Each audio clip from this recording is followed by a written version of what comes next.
말씀은 요한계시록 3장 1절에서 6절 말씀까지입니다. 제가 1절, 2절을 읽겠습니다.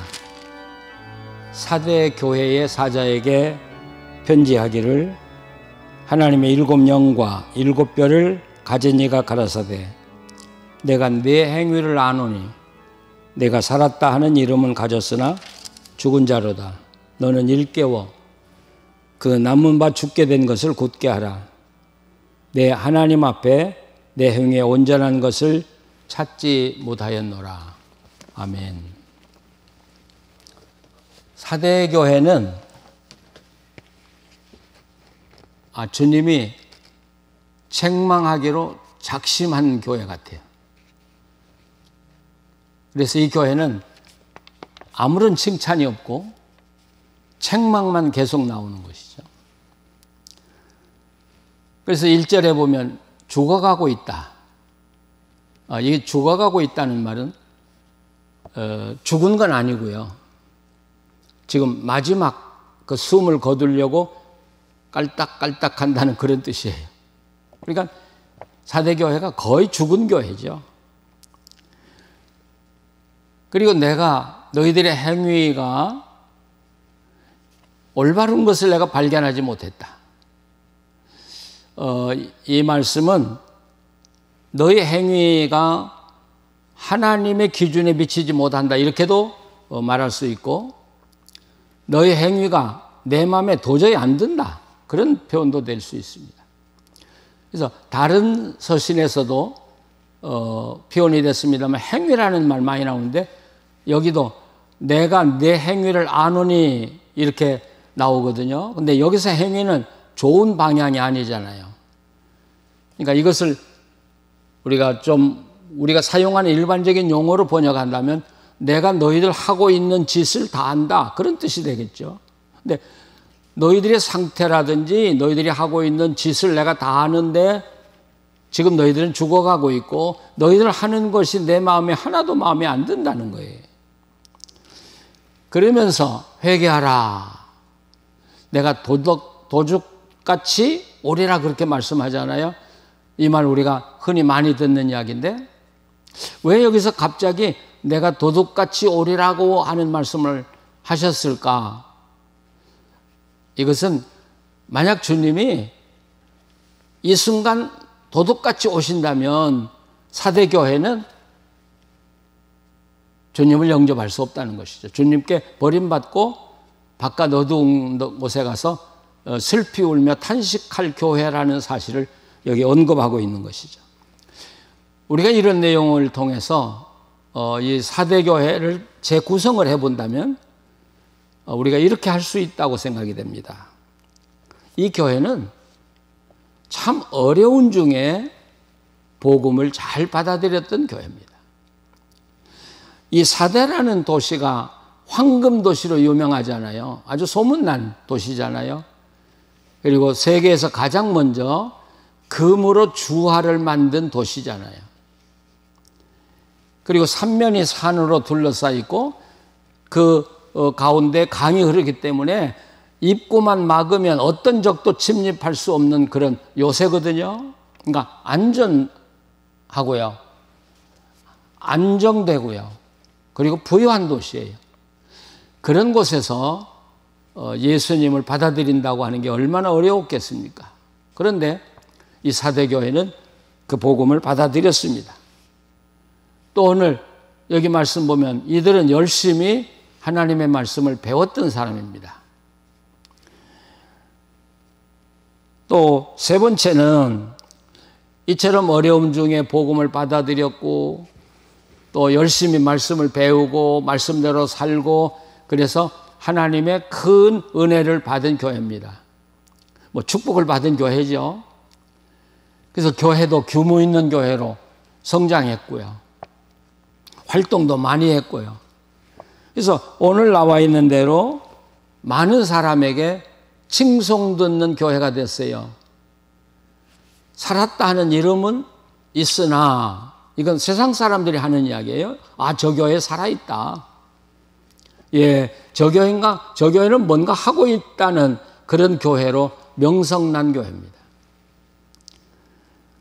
자, 그런데 그 교회가 갑자기 무너지기 시작한 거예요. 근데 오늘 여기 말씀 보면 이 사대교회 남은 자가 있다고 그러는데 남은 자는 몇 사람이라고 표현을 하거든요. 그러니까 복음의 진리를 떠나서 자기들 멋대로 살아가는 그렇지 않은 사대교회 크리스찬들은 다수고, 그리고 그 안에 끝까지 믿음을 지켜가는 신자들은 몇 명, 아주 극소수에 불과했다는 것이죠. 이렇게 되면 여러분 그 교회에서 얼마나 알력이 심했겠습니까? 또 이 소수의 남은 자들이 얼마나 어려움을 많이 당했겠습니까? 박해를 얼마나 교인들에 의해서 받았겠습니까? 자, 이런 교회. 그런데 궁금한 것은 어떻게 이렇게 잘 나가던 교회가 갑자기 무너지게 됐냐고 하는 사실이죠. 또 왜 주님께서는 이 교회를 죽어가는 교회, 숨이 깔딱깔딱하는 교회라고 비판을 했을까? 근데 여기에 보면요, 남은 자들 이야기를 하면서 이들은 흰옷을 입은 자들이다. 예수님도 이 말씀을 자주 하셨잖아요. 흰 예복. 요한계시록에서 이 흰 예복을 지켜가는 자, 예복을 빠는 자가 축복받은 자라고는 말이 계속 나오고 있잖아요. 근데 남은 자들이 흰옷을 입고 있었다, 이 말은 반대로 나머지 다수들은 흰옷을 상실했다는 이야기입니다. 흰옷이 더럽혀졌다는 이야기입니다. 이렇게 보면 이 교회는 믿음은 있는데 믿음의 삶은 없고요. 믿음의 행위는 있다고 하는데, 자기들 스스로는 있다고 하는데 주님이 보실 때는 믿음의 삶도 없다는 것이죠. 믿음의 삶의 행위도 없다는 것이죠. 그러면서 그 소수 남은 자들에게 너희들은 결코 생명책에서 너희 이름을 지우지 않을 것이라는 걸 강조해요. 이야기는 반대로 그 다수, 복음을 떠나고 하나님을 떠나서 제 멋대로 살고 있는 크리스찬들은 생명책에서 너희들의 이름을 지울 수도 있다는 암시거든요. 그러니까 이 교회는 지금 주님이 버리려고 하는 거예요. 생명책에서 그 이름 지워버리려고 하는 거예요. 그런 위기 속에 이 교회가 빠졌거든요. 자, 왜 이런 위기에 빠졌을까? 아마도 그 호화로운 그 도시의 생활과 관계가 있겠죠. 이 사대라는 도시가 돈이 많은 도시라고 그랬어요. 안전하다고 그랬어요. 그리고 사대에 가보면 그 중앙에 거대한 신전이 있어요. 이 신전은 예배소에 있는 신전보다도 아마 못지않게 컸던 것 같아요. 이 사대 사람들이 돈 맛을 알았어요. 그리고 쾌락의 맛을 알았어요. 그래서 돈 맛에 취하고 쾌락의 맛에 취해 살아가는데 바로 이 사대 교인들이 돈 맛을 안 거예요. 그리고 쾌락의 맛을 알아서 이제는 세상과 교회가 구분이 없게 돼버린 것이죠. 그러다 보니까 이들은 자연히 하나님 말씀 멀어질 수밖에 없죠. 여러분, 우리가 돈 맛에 취하고 쾌락에 취하면 언제 주님에게 우리가 관심 갖겠습니까? 교회는 나갈 수 있어요. 형식적으로 종교적인 행위는 할 수 있어요. 그러나 언제 주님과 가깝게 교제할 수 있겠습니까? 그러니까 주님이 그들을 보실 때 너희들이 뭔가 많이 하고 있는데 도저히 내 마음에 들지 않는다. 예. 하나님의 방법이 아닌 인간의 방법으로 흐르고만 교회라는 사실이죠. 어떻게 보면 현대 교인들도 이 사대 교회 모습 그대로 살고 있다고 생각해요. 뭐 쉽게 믿어서 한 번 믿어서 구원받았으니까 또 한 번 구원받으면 뭐 영원히 생명책에서 지워지지 않는다는 설교를 얼마나 많이 들었어요. 그러니까 천국은 따놓은 당상이고요. 또 부유하니까 그 쾌락의 맛에 젖어서 살아가기 바쁘고요. 사대교회는 두 가지를 다 누리며 살려고 하는 거예요. 현대 교인들이 그렇게 살고 있지 않는가. 오늘 사대교회는 우리에게 말하고 있습니다. 그런데 여기 예수님이 강조하는 것은 어떻게 복음을 받았고 어떻게 말씀을 들었는지, 이건 과거잖아요. 그러니까 이전에는 복음을 어려움 속에서도 받았어요. 그런데 지금은 복음을 버렸고 말씀을 배우고 듣고 살아가려고 하는 그 삶도 이제는 끝났다는 것이죠. 현재는 없는 거예요. 자, 우리가 이 교회를 한번 이렇게 돌이켜보면 흰옷을 상실했어요. 말씀의 맛은 잊어버렸어요. 생명책에서 그 이름이 지워질 위기에 빠졌어요. 도대체 어디서부터 이 교회가 잘못된 것일까? 보네퍼가 말한 값싼 은혜. 그냥 오직 믿기만 하면 구원받으니까요. 다른 거 필요가 없다는 것이죠. 그리고 하나님은 우리에게 이 물질을 주셨고 건강을 주셨고 시간을 주셨으니까 그거 누리게 바쁘다는 것이죠. 어디서 시작이 됐고, 어디서부터 문제가 발단이 됐는지 가늠하기가 참 어려워요. 복합적이라고 생각이 돼요. 말씀 상실, 그러다 보니까 삶의 행위를 잃어버렸고요. 그저 단순하게 쉽게 이지고잉을 하려고 하는 교회가 돼버리고 만 것이죠. 우리가 이 사대교회를 보면서 관심 있게 봐야 되는 건 예수님이 사대교회를 믿음이 없다고 책망하지 않으셨다는 사실이에요. 너희들은 믿음의 삶이 없다. 우리는 오직 믿음만 외쳐요. 근데 이 사대교회가 버림받고 생명책에서 이름 지워지는 이유는 그 믿음의 삶이 뒤따라 오지 않았기 때문이라는 사실이에요. 우리에게 오직 믿음으로 구원받는다. 강력하게 주장한 종교개혁자는 루터라는 사실을 잘 알고 있습니다. 네, 여러분, 루터가 마지막 생애에 어떤 어려움을 당하고 어떤 비극적인 삶을 살았는가는 사람들이 모릅니다. 이 루터는 물론 당시에 부패한 로마 교회와 대항해 싸우기 위해서 오직 믿음을 외쳤겠죠. 천주교는 우리가 믿음으로 구원을 받는다고 하지만 그러나 거기에는 반드시 보속이 필요하다는 걸 주장했거든요. 돈을 갚든지 고행을 하든지 어떤 보상을 하라는 거예요. 그러니까 결국은 행위가 강조되는 거, 너무 강조되다 보니까 믿음이 약해지니까 루터로서는 오직 믿음을 외칠 수밖에 없었죠. 그래서 야고보서 같은 건 지푸라기 복음이다 이렇게까지 말했잖아요. 그런데 루터가 노년에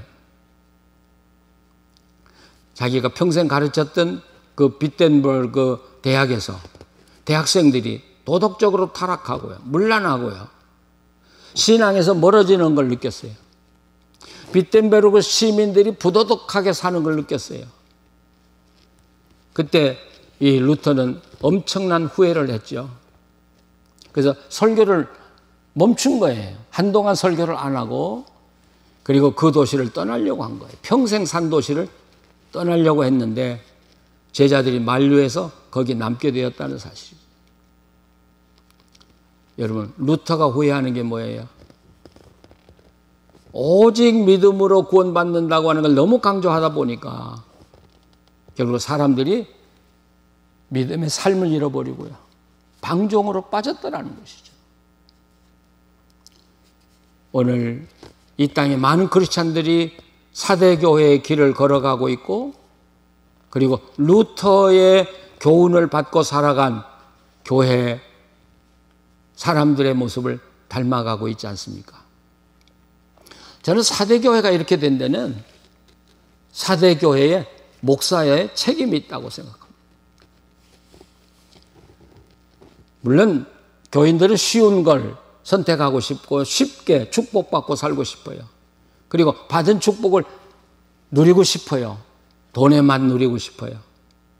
그럴 때에도 설교자가 굳건히 서서 바르게 하나님 말씀을 외쳤더라면 사대교회는 그렇게 되지 않았을 것입니다. 그러니까 사대교회가 이렇게 된 데는 그 교회를 지켰던 목사, 설교자들이 몇 명 있었는지 모르겠어요. 그들이 하나님의 말씀을 정도를 걷지 않았다는 것이죠. 교인들과 야합했다는 것이죠. 교인들의 부패한 삶을 합리화해 줬다는 것이죠. 그래서 오늘도 일부의 대교회 목사님들이 회개를 외치지 마라, 죄를 책망하지 마라, 그러면 교인들이 교회에 모이지 않는다는 말을 공공연하게 하고 있다는 사실을 우리는 알고 있습니다. 저는 우리 개신교가 설교로 살고 있습니다. 그런데 반면에 설교 때문에 죽어가고 있다고 생각합니다. 한 사람의 설교가가 교인들의 인기를 끌면 교회가 부강해지고 또 교인 수가 많아지죠. 그러나 그 설교자가 바른 복음을 잃어버리고 자기 인간적인 설교를 통해서 교인들의 인기를 얻었다면 그 한 사람으로 인해서 전 교인들의 신앙이 잘못될 수 있다는 것이죠. 그러면 사대교회 말씀한 대로 너희들의 행위가 내 마음에 들지 않는다. 이게 부유한 교회에 주시는 하나님의 책망입니다. 오늘 사대교회를 우리가 이렇게 보면서 많은 생각을 하게 됩니다. 6절밖에 되지 않아요. 그러나 이 속에 교회가 범할 수 있는 잘못이 다 들어있어요. 외부의 사람들에게 칭찬받는다고 좋은 교회 아니에요. 주님이 인정하는 교회여야 좋은 교회라는 사실이죠. 세상에 취해서 만약 주님으로부터 얻은 그 고귀한 흰옷을 잃어버렸다면, 더럽혔다면 여러분, 우리는 구원받지 못합니다. 바깥 어두운데 쫓겨나 슬피 울며 일을 갈 수밖에 없습니다. 우리는 믿음으로 구원받는다고 말해야 합니다. 그러나 반드시 거기에 덧붙여야 되는 것은 믿음의 행위가 동반되지 않는 믿음은 믿음이 아니라는 것입니다. 그 믿음은 죽은 것입니다. 믿음과 행위, 믿음과 삶이 조화됐을 때, 또 그러면서 말씀을 읽고 어렵지만 그 말씀 따라 살려고 할 때 교회는 살아납니다. 교회는 힘을 얻습니다. 그리고 하나님이 함께 하심으로 이 땅에 이루어야 할 일들을 이루어갈 수 있을 것입니다. 오늘의 교회들이 말씀으로 돌아가고 삶으로 돌아가고 정말 주님과 함께 동행하면서 아름다운 사회를 이뤄나가는 삶으로 돌아가야 할 것입니다. 기도하시겠습니다. 거룩하신 하나님, 우리에게 복음을 알게 해주셔서 감사합니다. 더욱이 믿음을 통해서 주님을 만나고 주님과 함께 살게 해주심을 감사합니다. 또 주님으로부터 우리는 넘치는 은혜와 축복을 받았습니다. 그런데 주님이 주신 은혜와 축복을 누리기에 정신이 빠져서 주님을 잃어버리는 저희들 되지 않게 하여 주시옵소서. 세상이 다 타락하고 세상이 돈맛과 쾌락의 맛에 살아가는데 우리도 세상 사람 따라가지 않게 하여 주시오. 우리는 어렵고 힘들지만 십자가의 길을 걷게 해주시고 예수님의 길을 걷게 하여 주시옵소서. 예수님의 이름으로 기도합니다. 아멘.